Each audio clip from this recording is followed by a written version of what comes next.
함께 우리가 교독할 말씀은 민수기 31장 25절로 47절까지입니다.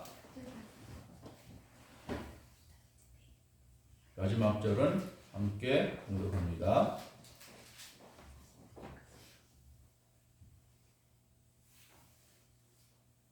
여호와께서 모세에게 말씀하여 이르시되 너는 제사장 엘르아살과 회중의 수병들과 더불어 이 사로잡은 사람들과 짐승들을 계수하고 그 얻은 물건을 반분하여 그 절반은 전쟁에 나갔던 군인들에게 주고 절반은 회중에게 주고 전쟁에 나갔던 군인들은 사람이나 소나 낙이나 양떼의 5분의 1을 여호와께 드릴지니라.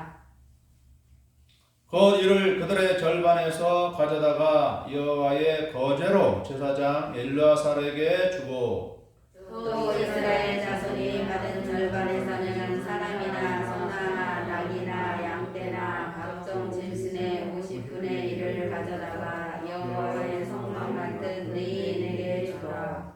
모세와 제사장 엘르아살이 여호와께서 모세에게 명령하신 대로 하니라. 그 탈취물 곧 군인들의 다른 탈취물 외에 양이 67만 5천 마리요 소가 7만 2천 마리요 나귀가 6천 마리요 사람은 남자와 동침하지 아니하여서 선해를 알지 못하는 여자가 도합 3만 2천 명이니 그 절반 곧 전쟁에 나갔던 자들의 소유가 양이 30만 7,500마리라. 여호와께 곡물로 드린 양이 675요 소가 3만 6천 마리라. 그 중에서 여호와께 곡물로 드린 것이 70마리요 72마리요 나귀가 3만 500마리라. 그 중에서 여호와께 곡물로 드린 것이 61마리요 사람이 16,000명이라. 그 중에서 여호와께 곡물로 드린 자가 32명이니 여호와께 거제에 곡물로 드린 것을 모세가 제사장 엘르아살에게 주었으니 여호와께서 모세에게 명령하심과 같았더라. 모세가 전쟁에 나갔던 자에게서 나누어 이스라엘 자손에게 준 절반 곧 회중이 받은 절반은 양이 33만 7,500마리요 소가 3만 3천 마리요 나귀가 3만 500마리요 사람이 16,000명이라. 이스라엘 자손의 그 절반에서 모세가 사람이나 짐승의 50분의 1을 취하여 여호와의 전박을 맡은 레위인에게 주었으니 여호와께서 모세에게 명령하심과 같았더라. 아멘.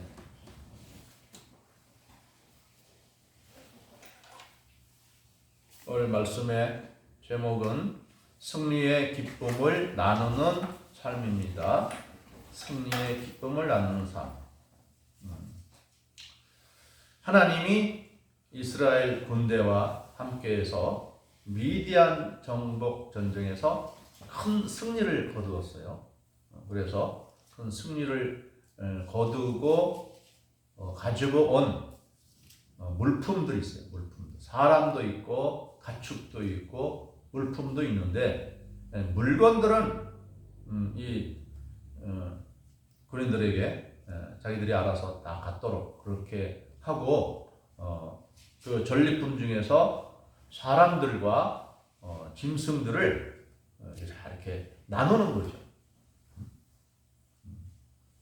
그런데 어떻게 나누었는지 그 원칙을 모세가 알려줬는데 우리가 읽은 바에 의하면 그 도표를 한번 보겠습니다. 여기 한번 이렇게 화면으로 보여주세요. 이 도표를 볼 것 같으면 미디안 전쟁에서 얻은 그 전리품이죠. 전리품. 전쟁에서 얻은 그 물건을 전리품이라고 하는데 이것을 다 분별하는 것이죠. 먼저는 이 사람이나 짐승이나 이것을 다 절반으로 나눠서 절반을 회중에게 주었다. 이스라엘 백성들한테 주는 거죠. 아마 40년째 가까이 들어서서 다시 인구조사를 했죠. 다시 인구조사를 했기 때문에 그걸 기준으로 해서 아마 20세 이상 된 남자들에게 나눠줬을 거라고 여겨지는데, 그래서 전부 양의 총량이 67만 5천 마리인데, 아마 이 100마리 단위는 그냥 있지만 그냥 끊어서 계산한 것 같아요. 소수점 이하 적지 않은 것처럼 1000마리 이하는 있지만은 이렇게 이제 생략을 한 것 같아요. 그걸 기준으로 해서 하는데, 양이 17만 5천 마리, 소가 7만 2천 마리, 나귀가 6만 1천 마리, 그리고 여자들이 3만 2천 명. 이거를 이제 딱 절반 나눴을 때에 그 오른편에 보면 참전자, 전쟁에 참여한 자가 양이 33만 7,500마리, 그리고 백성들은 33만 7,500마리를 나눠 가진 거죠. 그런데 그 중에서 이 제사장들에게 주는데, 이 전쟁에 참여했던 사람들이 자기들이 얻은 것의 500분의 1, 자기들이 얻은 것의 500분의 1을 제사장에게 주는 것입니다. 그것이 양이 675마리. 제사장들은 이 양을 675마리를 받아서 그 제사장들끼리 서로 이제 분배하겠죠. 아론의 이제 뭐 아들들, 손자들 이렇게 있을 거야. 그들이 나눠 가지는 것이. 그 레위 지파에게는 회중이 받은 것, 그것에서 50분의 1. 그래서 이 첫 번째 파란 줄에 가로로 쓴 것은 이제 참전자 중에서는 675명분을 뺀 거고, 그리고 회중에게 주어진 것에는 레위 지파에게 준 50분의 1을 빼고 남은 나머지. 그래서 이제 최종적으로 이 참전자들이나 회중이 갖게 되는 그 이제 분량을 말하는 것이죠. 그래서 아무튼 전체적으로 보면은 이 짐승들은 다 뭐 종류에 상관없이 계산하면 약 80만 마리가 돼요. 80만 마리 중에서 전쟁에 참여했던 사람들은 40만 마리를 얻은 거죠. 그런데 이것을 이제 이 40만 마리를 군인 한 사람당 나누면 한 사람당 33마리, 양이나 소나 낙이 합쳐서 어떤 것을 마리수로 다 이렇게 합쳐서 계산하면 한 사람당 33마리씩 나는 것이죠. 그리고 사람은 3만 2천 명에서 절반이니까 15,968명이죠. 그러니까 한 사람당 여자 한 명씩을, 그리고 또 뭐 다른 사람들은 좀 더 뭐 3,968명은 2명을 아마 종으로 이렇게, 여자는 종으로 삼거나 또는 뭐 청년이면 자기 아내로 삼는 그런 경우도 있어요. 그래서 이 여자들의 경우는 끝까지 살아남아서 이스라엘 민족으로 편입이 되기 때문에 어떻게 보면 하나님의 긍휼의 복이 이 여자들에게는 주어진 것이죠. 그리고 또 뭐 이런 사람들은 전쟁에 참여했던 군인들과 똑같이 이 성결의 과정을 밟잖아요.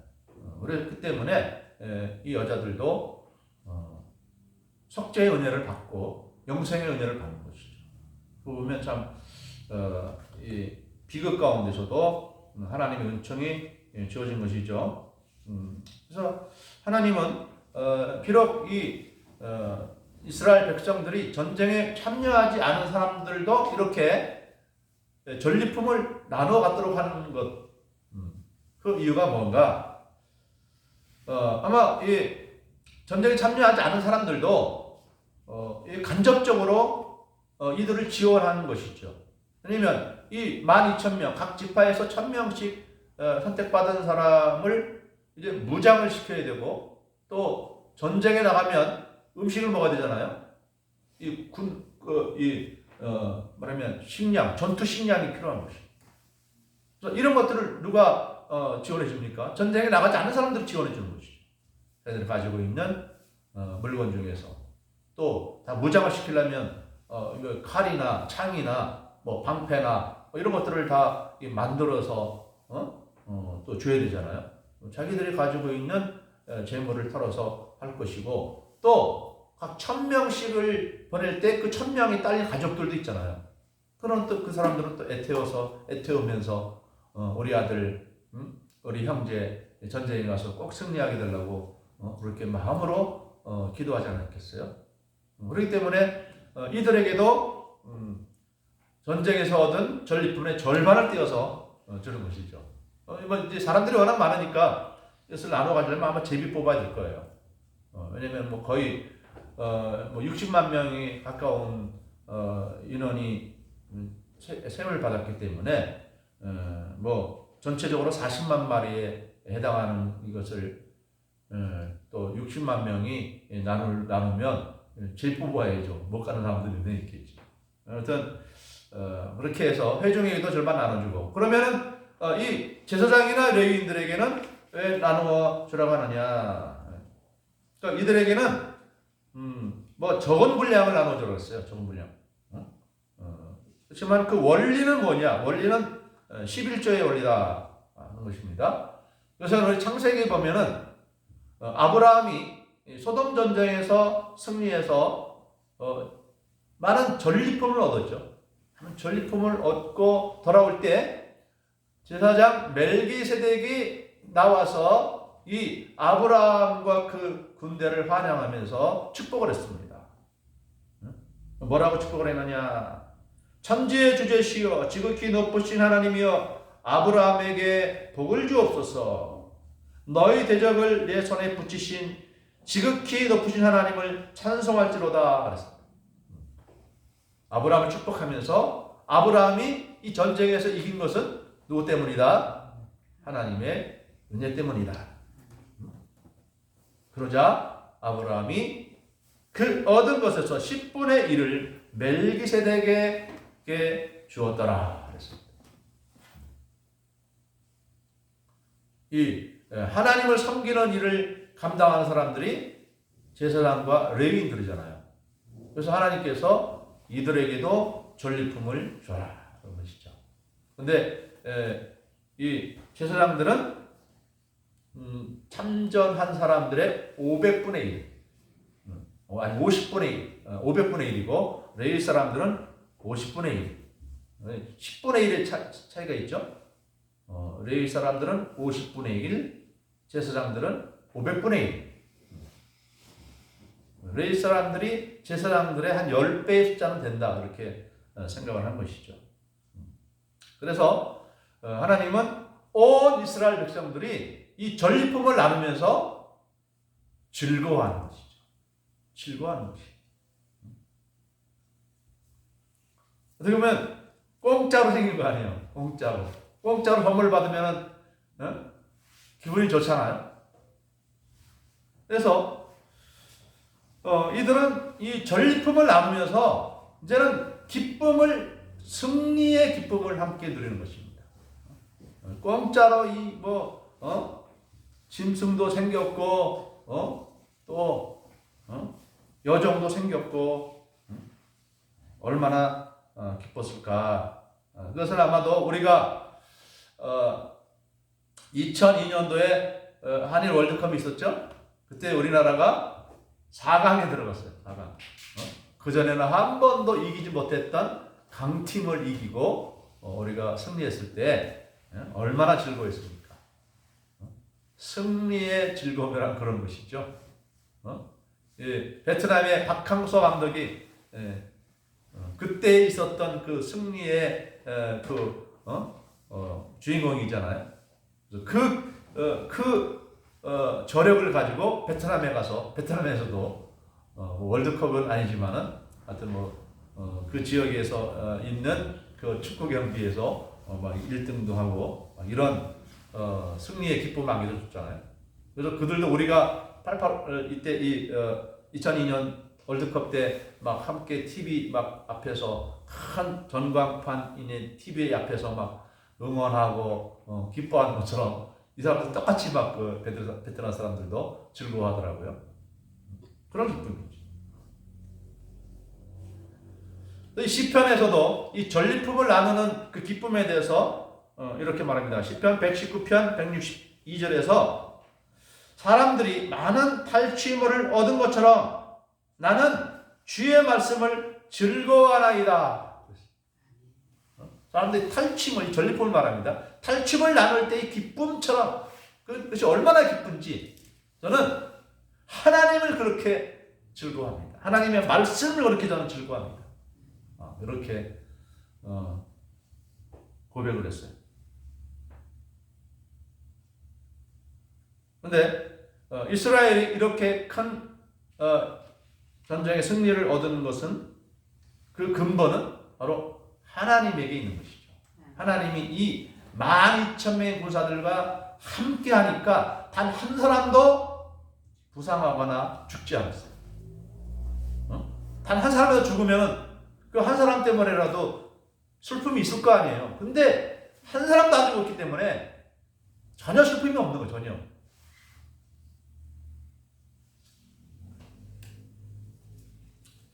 그래서 이 전쟁은 영적으로도 육체적으로도 함께 교차되는 전쟁이에요.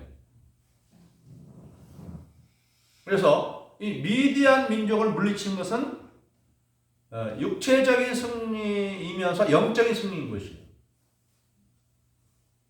영적인 승리가 아니라면 이 미디안 전쟁은 잘못된 전쟁이죠.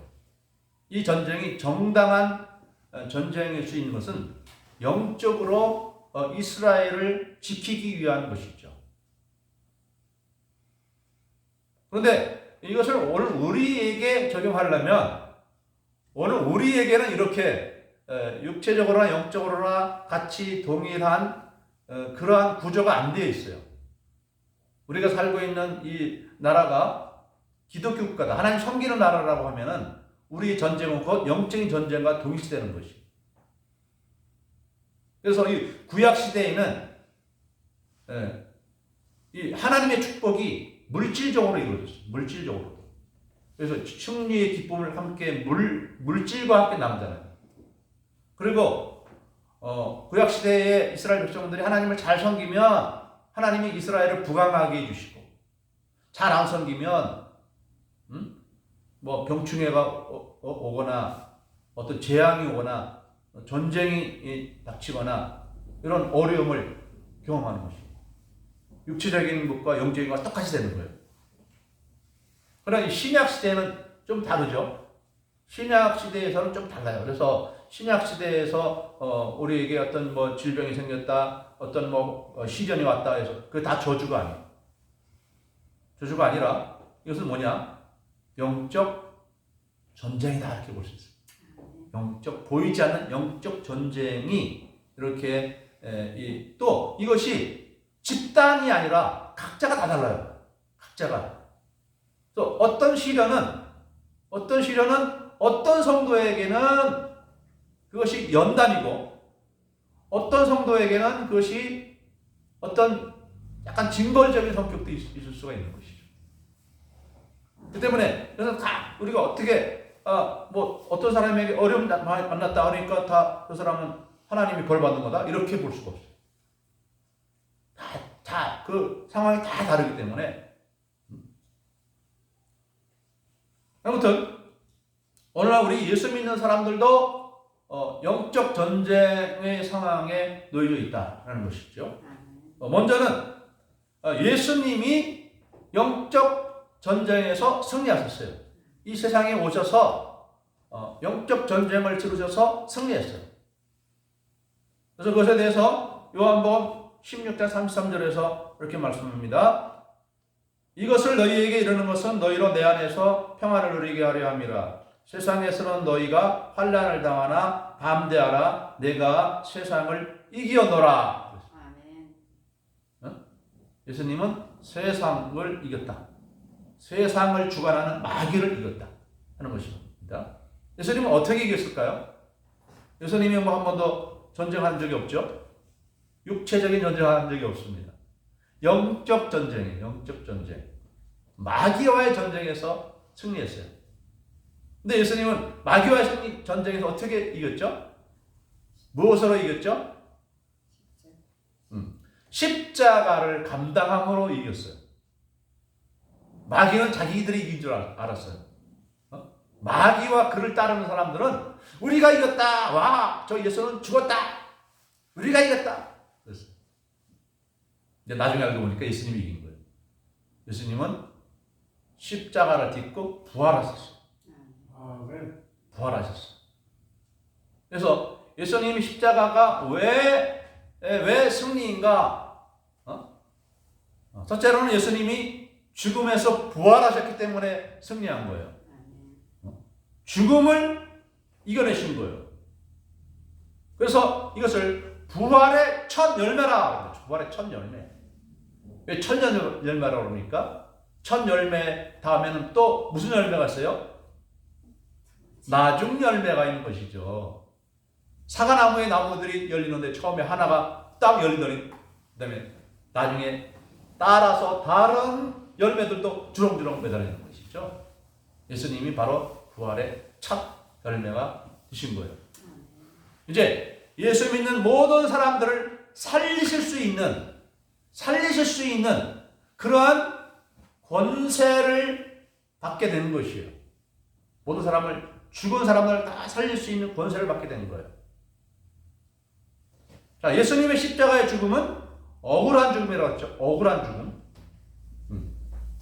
그 억울하게 죽었기 때문에 이 억울하게 죽인 마귀와 그를 따르는 자들을 심판할 수 있는 정당한 권리를 얻으신 거예요.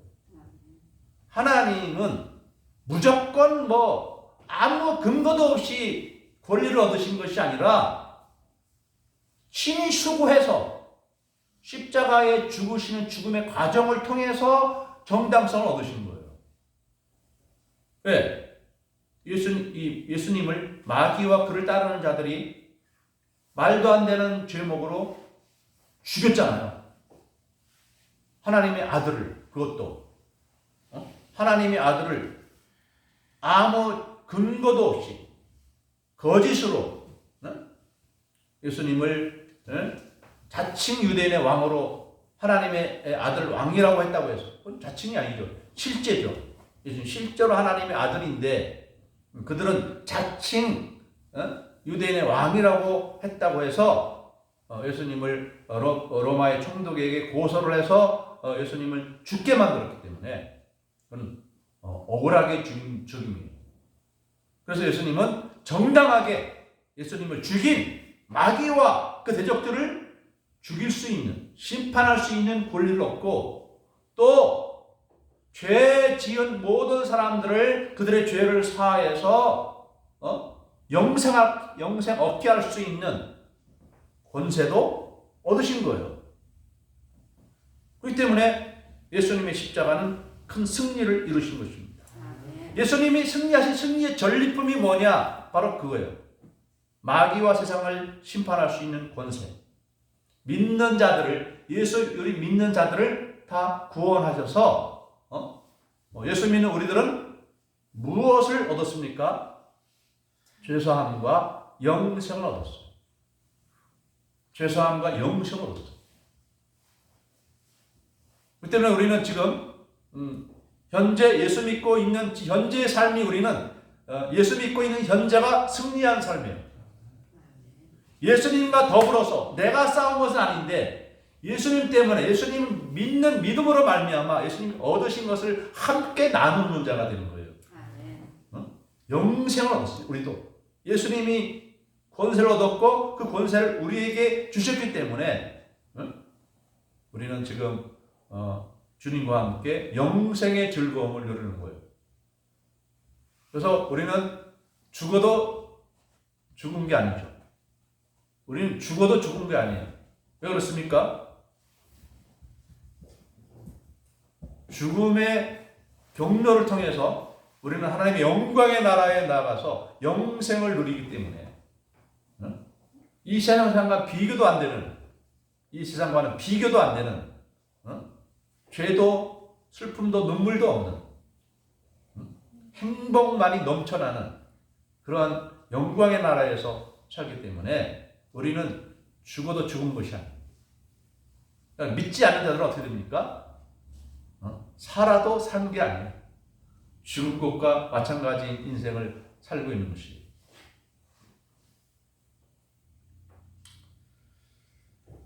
자, 그런데 우리 예수 믿는 사람들은 그러면 영적 전쟁이 완전히 끝난 것인가?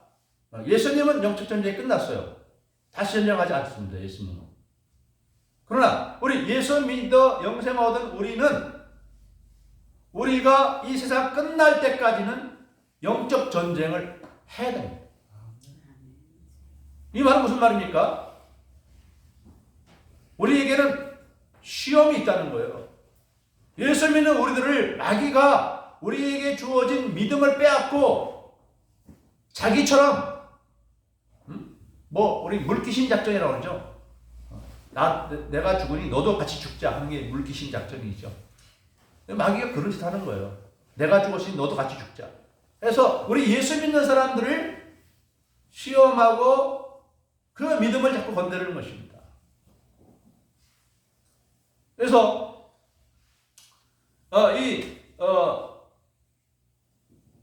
우리 민수기에서 실제로 그런 일이 있었죠. 이스라엘 백성들은 구원받은 백성들인데 40년 광야 생활을 거의 다 마치고 이제 가나안 땅을 정복해야 되는데 미디안 여자들과 모압 여자들이 이 이스라엘의 족장들을 시험하고 유혹을 해서 죄를 짓게 만들었잖아요. 그래서 그때 죽임을 당한 24,000명 멸망당한 육체도 영혼도 멸망당한 뭐 때문에? 꾀임에 빠져서 미디안 여인들과 모압 여인들의 꾀임에 빠져서 그 만난 음식 홀려서 여인들에게 홀려서 우상 숭배하고 음행하고 멸망당하고 패배한 거예요. 승리를 빼앗긴 거예요. 승리를 반납한 겁니다. 이러한 일들이 오늘 우리에게도 있다는 것이에요. 우리가 가진 이 믿음을 잘 지켜야 되는데 사단은 우리 믿음을 흔들어 넘어뜨리려고 역사한다는 사실을 우리는 알아야 되는 것이죠. 그래서 바울 사도가 이런 말을 했어요. 디모데후서 4장 7절부터 8절까지 해서 나는 선한 싸움을 싸우고 나의 달려갈 길을 마치고 믿음을 지켰으니 이제 우리는 나를 위하여 의의 멸관이 예비되었으므로 주 곧 의로우신 재판장이 그날에 내게 주실 것이며 내게만 아니라 주의 나타나심을 사모하는 모든 자에게도니라 그랬어요. 바울 사도는 믿음의 선한 싸움을 싸우고 달려갈 길을 마치고 뭐 했다? 믿음을 지켰다. 믿음을 잘 지키는 것이 우리 이미 영생 얻었잖아요. 영생 얻었어요. 얻었는데 이거를 잘 지켜야 되는 거예요. 마귀가 이 아담과 하와를 유혹해서 그 영생을 잃어버리게 만들었잖아요. 그것처럼 이 마귀가 우리를 수시로 공격하여 오는데 이걸 이기게 되는 거예요. 어떻게 공격합니까? 믿음의 열심을 잃어버리게 합니다. 믿음의 열심. 이 세상이 교회보다 세상에서 하나님 안 믿고 살아가는 것이 예수 믿고 사는 것보다 더 좋은 것처럼 그렇게 사단은 유혹하는 것이죠. 교회 안 나오면 좋은 게 맞나요?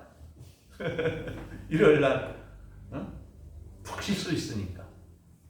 또 욕을 해도 좀 마음에 양심이 갇히기 덜하고 거짓말을 해도 양심이 갇히기 덜하고 싸워도 좀 양심이 갇히기 덜한데 예수 믿으면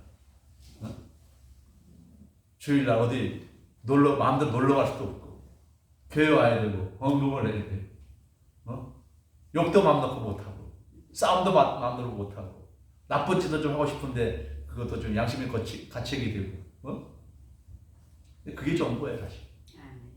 그게 좋은 겁니다. 그래서 내가 양심의 가책이 돼서 내가 주일날 주님 앞에 열심히 나와서 예배드리고 회개하고 말씀대로 살겠습니다. 이게 이기는 것입니다. 거기에 아직 마귀가 꼭 자유를 주는 것처럼 그렇게 하지만 멸망을 가져다 주는 것입니다.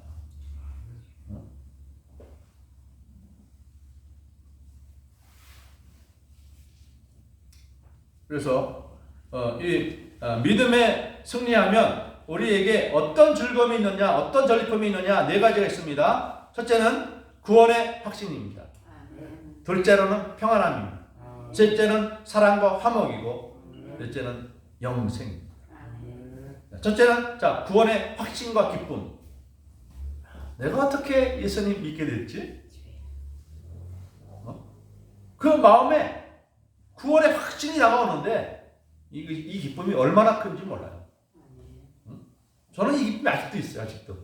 야, 내가 15세, 15살 때 어떻게 우연하게 교회를 다니게 됐는데 예수님 믿게 됐어. 야, 나는 정말 복받은 사람이야. 전 그때부터 생겼어요. 그 마음이. 교회 다닌 지 1년도 안 돼서 나는 행복한 사람이야. 난 너무나 행복한 사람이야. 그때 재벌 이병철. 옛날 삼성의 그때 삼성 그 회장은 이병철이었는데 그때도 부자였어요. 삼성은 이병철, 정주영 하나도 안 부러워. 그리고 또 마음에 평안이 생깁니다. 평안이 생깁니다. 두려움이 없어요. 이 사람 많은 사람들이 그 마음 평안함이 없으니까 뭐예요? 술도 마시고 담배도 피우고 마약도 하고 또 온갖 돈을 가지고 쾌락을 즐기죠. 자연의 즐거움도 느끼고 유흥의 쾌락도 느끼고 그런 걸로 뭔가 마음의 평안을 참으려고 하죠. 그러나 우리는 그냥 예수님 믿는 것 자체가 평안입니다. 예배드리는 것 자체가 평안해. 얼마나 행복하고 즐거운지 몰라요. 예배하는 이 시간, 기도하는 시간, 찬양하는 시간, 그리고 또 사랑과 화목입니다. 이 하나님 말씀대로 살려다 보니까 이제 어떻게 돼요? 사랑하게 되죠. 가능한 한 용서하게 되죠. 욕할 것도 욕도 안 하게 되죠. 용서 못할 죄인도 용서하게 되죠. 예수는 내가 믿고 평안은 네가 누리는구나. 그런 말이 있죠. 누가 한 말인지 알아요? 김익두 목사님이 하신 말씀입니다. 김익두 목사님은 1874년생인데 황해도에서 태어났죠. 우리나라가 둘로 나누기 전에, 남북으로 나누기 전에 황해도에서 태어나신 분인데 이분이 어려서부터 아주 똑똑해서 공부를 잘했고 한자를 5-3개월 익혔고 해서 아버지가 이 똑똑한 아들이 뭔가 과거 시험을 하면 합격할 것이다 생각했는데 떨어졌어요. 떨어질 때 이 아버지의 충격으로 아마 죽었어요. 그러니까 이 김익도 이 사람도 낙심이 돼가지고 아주 막 그냥 마음대로 살자 막 그렇게 사는 거예요. 그래서 막 술 먹고 막 심심하면 막 주변 사람들한테 막 행패를 부리고 그래서 황해도 안압군 그에서 태어났는데 그 지역에서 이 김익두라는 사람은 모르는 사람이 없어요. 잘못 지나가다 잘못 걸리면 막 행패를 당하고 돈도 막 뜯기고 막 완전 깡패처럼 그렇게 살던 사람이 아주 그 지역에 유명한 사람으로서 그 김익두를 당해낼 사람들이 별로 없었어요. 그 사람 유명한 사람. 그런데 그 사람이 그 서양 선교사 서왈런 선교사 여자 선교사가 선교할 때 전도의 말을 듣고 이제 마음에 새로운 마음이 생긴 거죠.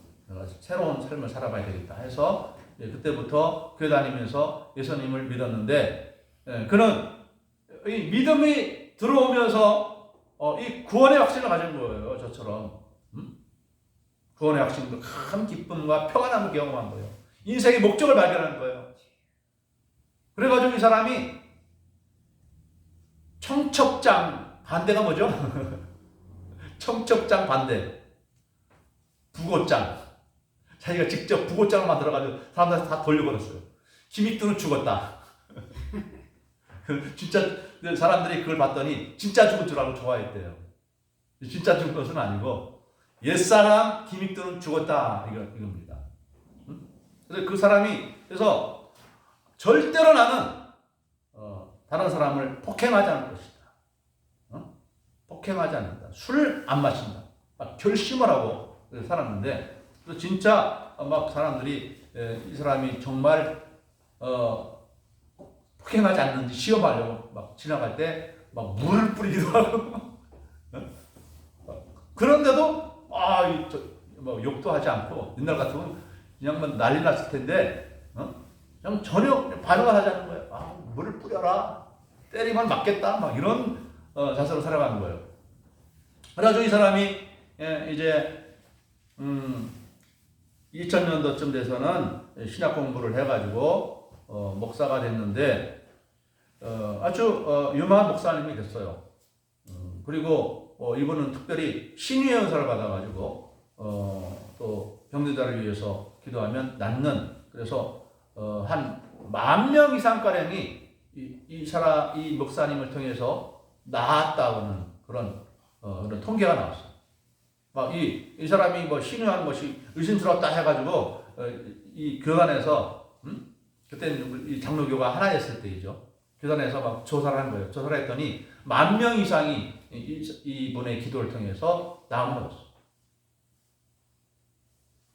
그러니까 유명한 이제 부흥사가 돼서 어느 날 이제 이렇게 산 능성이를 넘어가는데 그 부흥이 초청한 그 교회로 가려고 산 능성에 올라갔는데 뒤에서 따라온 한 사람이 술주정뱅이가 따라오더니 야마 넌 뭔데 나보다 먼저 올라왔어? 별걸 가지고 시비하죠. 나쁜 사람들은 아주 아무것도 아닌 거 요만한 거 가지고 시비를 걸어. 자기보다 조금 나은 것처럼 보이면. 그래가지고 막 가만히 앉아있는 뭐 더우니까 이렇게 옷을 벗고 뭐 이렇게 위에 옷을 벗고 이렇게 쉬고 있는데 갖다 막 팬 거예요. 그대로 다 맞는 거예요. 이 사람. 이 목사님. 그래서 이제 그다음에 때린 걸 그치자 이제 이 김익도 목사가 말합니다. 형님 다 때렸습니까? 다 때렸어요? 이 형님이란 말은 이제 예상해 주는 말이죠. 다 때렸다. 그랬더니 이 김익도 목사님 말합니다. 예수는 내가 믿고 복은 형님이 받았군요. 예수님은 내가 믿고 복은 형님이 받았어. 그러면 무슨 소리야? 무슨 소리야? 형님 제가 김익도입니다. 이렇게 말하니까 이 사람이 그냥 사색이 돼가지고 그냥 무릎 꿇고 빕니다. 제발 용서해 주십시오. 그 정도로 이 김익도라는 사람은 아주 폭력적인 사람이었어요. 김익도. 그런 김익도를 하룻강아지가 범무서운 줄 모르고 건드렸으니 회의가 그냥 무릎 꿇고 잘못하다고 빈 거예요. 그래 좋습니다. 형님 그러면 나랑 같이 갑시다. 해가지고 그 김익도 목사님이 이끄는 그 부흥회에 들어간 거예요. 그러니까 이 사람이 끔찍없이 끌려가서 이제 그 부흥회에 참석했다가 예수 믿고 변화되고 장로가 되었습니다. 전리품 얻어 전리품. 이게 영적 전쟁의 승리인 것입니다. 영적 전쟁의 승리는 다 맞는 거예요. 맞는 게 이기는 거예요. 이 김익도 목사님 맞아가지고 이 사람을 구원했잖아요. 예수님이 십자가의 죽으심으로 우리를 구원했듯이 우리 예수 믿는 사람의 승리는 욕하고 싸우고 막 진 놀러가지고 이기는 게 아니에요. 그냥 다 그대로 당해주는 거예요. 당해주는 거예요. 그러면서도 사랑하는 것이죠. 이게 영적 승리인 것입니다. 그래서 우리의 영적 승리로 말미암아 우리 때문에 우리 주변 사람들이 어떻게 돼요? 행복해지는 거예요. 복 받는 거예요. 이게 바로 전리품을 나누는 승리의 기쁨인 것입니다. 여러분 모두는 우리 모두는 예수님이 십자가로 영적 승리를 이루고 그 전리품들을 나눔으로 그 기쁨이 더해갔듯이 여러분 각자의 영적 승리로 말미암아 여러분 때문에 여러분의 가정이 행복해지고 복이 오고 여러분 주변 사람들이 복을 받는 그러한 놀라운 승리와 승리의 전리품을 함께 나누는 그런 여러분 되시기를 주님의 이름으로 축복합니다. 아멘. 네, 말씀을 생각하며 찬양합시다. 360장